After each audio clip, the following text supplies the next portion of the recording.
ಹ್ಯಾಗ್ಲೋನಿಮ್ ಪ್ಲ್ಯಾಂಟಲ್ಲಿ ನಾನು ಇವತ್ತಿನ ವಿಡಿಯೋದಲ್ಲಿ ಕಲರ್ ಕಾಂಬಿನೇಷನ್ ಆಗಿ ಗ್ರೀನ್ ಮತ್ತು ರೆಡ್ನ ತೊಗೊಂಡಿದ್ದೀನಿ. ಕಳೆದ ವಿಡಿಯೋದಲ್ಲಿ ನಾನು ವೈಟ್ ಮತ್ತು ಗ್ರೀನ್ನ ತೊಗೊಂಡು ರಿಪೋರ್ಟ್ನ ಮಾಡೋ ವಿಡಿಯೋನ ಅಪ್ಲೋಡ್ ಮಾಡಿದ್ದೀನಿ. ಇವತ್ತಿನ ವಿಡಿಯೋದಲ್ಲಿ ರೆಡ್ ಮತ್ತು ಗ್ರೀನ್ ಕಾಂಬಿನೇಷನ್ ಇರುವಂಥ ಹ್ಯಾಗ್ಲೋನಿಮ ರಿಪೋರ್ಟ್ನ ಯಾವ ರೀತಿ ಮಾಡಬೇಕು ಅಂತ ತಿಳಿಸ್ಕೊಡ್ತೀನಿ. ಹ್ಯಾಗ್ಲೋನಿಮ ಪ್ಲ್ಯಾಂಟು ತುಂಬ ಬೇಗ ಗ್ರೋತಿಂಗ್ ಆಗುವಂಥ ಪ್ಲ್ಯಾಂಟ್.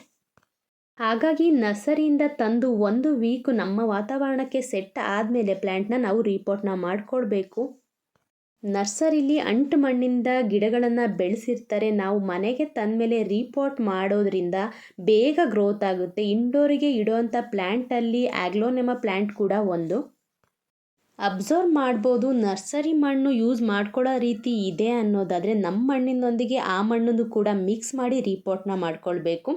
ಕಪ್ಪು ಮಣ್ಣು ನರ್ಸರಿಯಲ್ಲಿ ಆದಷ್ಟು ಕೆಂಪು ಮಣ್ಣಿಂದ ರಿಪೋರ್ಟ್ನ ಮಾಡಿರ್ತಾರೆ. ಹಾಗಾಗಿ ನಾನು ಕಪ್ಪು ಮಣ್ಣನ್ನು ಜಾಸ್ತಿ ಬಳಸ್ತೀನಿ. ಅದರಲ್ಲೂ ಇಂಡೋರ್ ಪ್ಲ್ಯಾಂಟ್ಗಳಿಗೆ ಕಪ್ಪು ಮಣ್ಣು ಕೆಂಪು ಮಣ್ಣನ್ನು ಮಿಕ್ಸ್ ಮಾಡೇ ನಾನು ರಿಪೋರ್ಟ್ನ ಮಾಡ್ಕೊಳ್ತೀನಿ.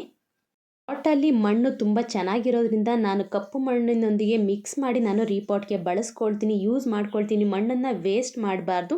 ಮಣ್ಣು ಚೆನ್ನಾಗಿಲ್ಲ ಅಂದ್ರೂ ಕೂಡ ನೀವು ಒಂದು ಕಡೆ ನೀವು ಸ್ಟೋರ್ ಮಾಡಿ 1 ವರ್ಷ ಆದಮೇಲೆ ನೀವು ಅದನ್ನು ಬಳಸ್ಕೊಳ್ಬೋದು. ಡೈರೆಕ್ಟಾಗಿ ಬಳಸೋಕ್ಕಾಗಲ್ಲ. 1 ವರ್ಷ ಆದಮೇಲೂ ಕೂಡ ಕಪ್ಪು ಮಣ್ಣು ಇಲ್ಲ ಬೇರೆ ರೀತಿಯ ಯಾವುದೇ ರೀತಿಯ ಮಣ್ಣಿನೊಂದಿಗೆ ನೀವು ಮಿಕ್ಸ್ ಮಾಡೇ ಬಳಸಬೇಕು. ನೆಟ್ ಪಾಟ್ನ ಯೂಸ್ ಮಾಡಿ ನರ್ಸರಿಯಲ್ಲಿ ಗಿಡನ ಬೆಳೆಸಿದ್ದಾರೆ. ಹಾಗಾಗಿ ನಾನು ನಿಧಾನವಾಗಿ ಬಿಡಿಸ್ಕೊಳ್ತಾ ಇದ್ದೀನಿ. ನಾನು ಆದಷ್ಟು ರಿಪೋರ್ಟ್ ಮಾಡಬೇಕಾದ್ರೆ ಟೂಲ್ಸ್ಗಳನ್ನು ಬಳಸೋದಿಲ್ಲ. ಅಭ್ಯಾಸ ಇರೋದ್ರಿಂದ ಕೈಯಿಂದನೇ ನಾನು ತೆಗಿತೀನಿ. ಈಗ ಅಭ್ಯಾಸ ಇಲ್ಲ ಅನ್ನೋರು ಟೂಲ್ಸ್ನ ಬಳಸಿ ನೆಟ್ ಪಾಟ್ನ ಕಟ್ ಮಾಡಿ ತೆಗಿಬೇಕಾಗತ್ತೆ. ನಮ್ಮ ಪ್ಲ್ಯಾಂಟ್ಗಳಲ್ಲಿ ಬೇರಾಗಿರ್ಬೋದು, ಗಿಡಕ್ಕಾಗಿರ್ಬೋದು, ಯಾವುದೇ ರೀತಿಯ ರಿಪೋರ್ಟ್ ಮಾಡಬೇಕಾದ್ರೆ ಡ್ಯಾಮೇಜ್ ಆದ್ರೂ ಕೂಡ ಗಿಡ ಹಾಳಾಗೋದಿಲ್ಲ. ತುಂಬ ಹೆಲ್ದಿಯಾದ ಗಿಡ ಅಂತಲೇ ಹೇಳ್ಬೋದು. ಅದ್ರ ಜೊತೆಗೆ ನೀರಿನ ಕಂಟೆಂಟು ತುಂಬ ಇರುತ್ತೆ ಗಿಡದಲ್ಲೇ. ಹಾಗಾಗಿಯೇ ನೀರನ್ನು ಕೂಡ ನೋಡಿ ಹಾಕ್ಕೊಳ್ಬೇಕು. ವೀಕ್ಲಿ 1 ಡೇ ನೀರನ್ನು ಹಾಕ್ಕೊಳ್ಬೇಕು. ಅದರಲ್ಲೂ ಕೂಡ ನೀರನ್ನು ಡೈರೆಕ್ಟಾಗಿ ಹಾಕೋಂಗಿಲ್ಲ. ಸ್ಪ್ರೇ ಮಾಡೋ ರೀತಿ ನಾವು ಗಿಡಕ್ಕೆ ಎಲೆಗಳಿಗೆ ಮಾತ್ರ ನೀರನ್ನು ಹಾಕಬೇಕು.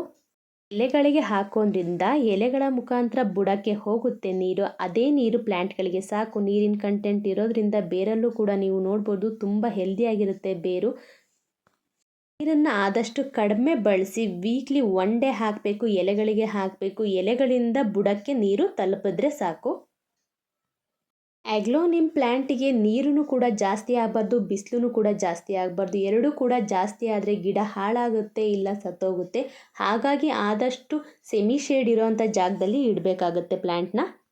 ಇಂಡೋರ್ ಪ್ಲ್ಯಾಂಟಾಗಿ ಯೂಸ್ ಮಾಡ್ಕೊಳ್ಳೋದಾದರೆ ಮಣ್ಣಿನ ಮೇಲೆ ಸ್ಟೋನ್ಸ್ಗಳನ್ನು ಬಳಸೋದ್ರಿಂದ ಗಿಡ ತುಂಬ ಕೂಲಾಗಿರುತ್ತೆ. ಹ್ಯಾಗ್ಲೋನಿಮ ಪ್ಲ್ಯಾಂಟ್ ತುಂಬ ಬೇಗ ಗ್ರೋತ್ ಆಗೋದ್ರಿಂದ ಮಣ್ಣು, ನೀರು, ಬಿಸಿಲು ಇದು 3 ಮುಖ್ಯ ಆಗುತ್ತೆ. ಹಾಗಾಗಿ ನೀರು ಕೂಡ ಜಾಸ್ತಿ ಆಗಬಾರ್ದು, ಬಿಸಿಲು ಕೂಡ ಜಾಸ್ತಿ ಆಗಬಾರ್ದು. ಮಣ್ಣು ಕೂಡ ತುಂಬ ಚೆನ್ನಾಗಿರುವಂಥ ಮಣ್ಣಲ್ಲಿ ರಿಪೋರ್ಟ್ ಮಾಡ್ಕೊಳ್ಳೋದ್ರಿಂದ ಹೆಲ್ದಿಯಾಗಿರುತ್ತೆ. ಗಿಡ ಬೇಗ ಗ್ರೋತ್ ಆಗುತ್ತೆ.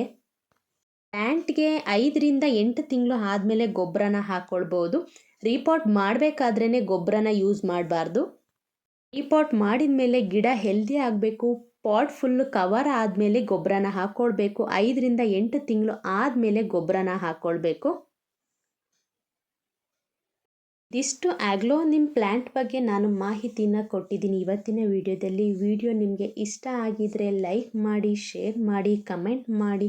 ಅದ್ರ ಜೊತೆಗೆ ಸಬ್ಸ್ಕ್ರೈಬ್ ಆಗೋದನ್ನ ಮರಿಬೇಡಿ. ಇಲ್ಲಿಗೆ ವಿಡಿಯೋನ ಎಂಡ್ ಮಾಡ್ತಾ ಇದ್ದೀನಿ.